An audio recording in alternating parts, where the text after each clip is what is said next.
Students, आपको date to equity ratio दे रखा है 2:1 और आपको बताना है कि ये फॉलोइंग ट्रांजैक्शन जो हैं वो इस रेशियो को बढ़ाएंगी या कम करेंगी। ठीक है स्टूडेंट्स, आपको दिया गया है कि फिक्स एसेट को परचेज किया गया है और इन्हें क्रेडिट पे परचेज किया गया है, लेकिन जो क्रेडिट है वो 2 मंथ्स का ही है। तो स्टूडेंट्स, यहाँ पर एक फिक्स एसेट यानी कि नॉन करंट एसेट इन्वॉल्व है और दूसरा करंट लायबिलिटी इन्वॉल्व है। जबकि डेट टू इक्विटी रेशियो में नॉन करंट लायबिलिटी ऊपर आता है और शेयर होल्डर फंड नीचे आता है। तो इस ट्रांजैक्शन में ना ही आपका नॉन करंट लायबिलिटी इन्वॉल्व है, ना ही शेयर होल्डर फंड इन्वॉल्व है। दैट्स वाई आपके डेट टू इक्विटी रेशियो में कोई चेंज नहीं आएगा। अगली ट्रांजैक्शन इस तरह से है कि सेम फिक्स एसेट खरीदी गई है इस बार, मगर इस बार उसको लॉन्ग टर्म डेफर्ड पेमेंट के बेसिस पे खरीदा गया है।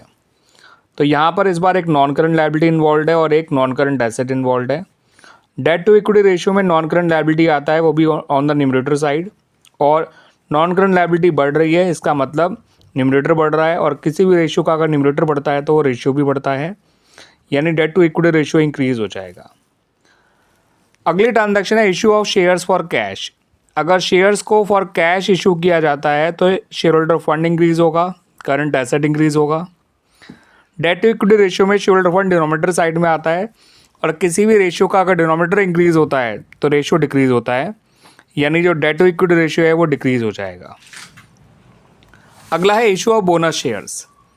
तो स्टूडेंट्स, बोनस शेयर्स जो होते हैं वो कंपनी के प्रॉफिट्स को ही शेयर कैपिटल में कन्वर्ट करके इशू किए जाते हैं।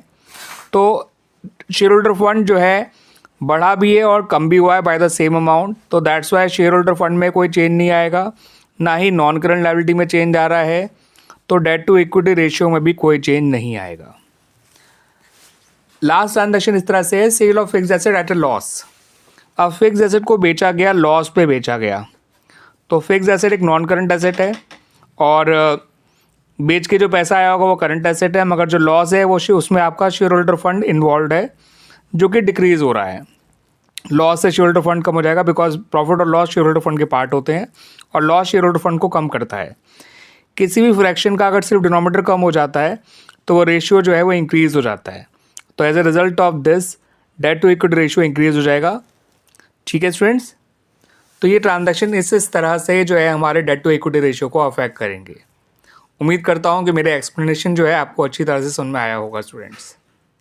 ठीक है, बाकी एक बात ध्यान रखिएगा, न्यूमरेटर से कोई भी रेशियो जो होता है वो डायरेक्टली अफेक्टेड होता है। ठीक है, और डिनोमिनेटर से जो है वो इन्वर्सली अफेक्टेड होता है। ये बढ़ेगा तो रेशियो बढ़ेगा, ये कम होगा तो